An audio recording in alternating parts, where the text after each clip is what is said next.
message lang.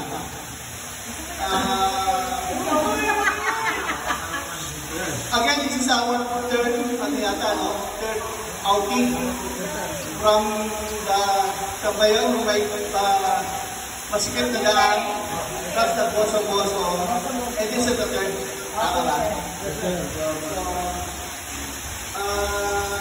Yun, on behalf of the BDO, na Sir Bertie, Sir Adele, Sir Dennis, na nagbigay sa akin ng approval ng budget na magkaroon ng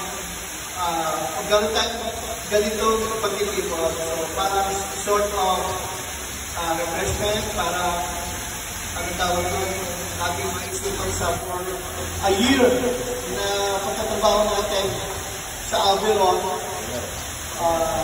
Ito yung pinaka para natin, refreshment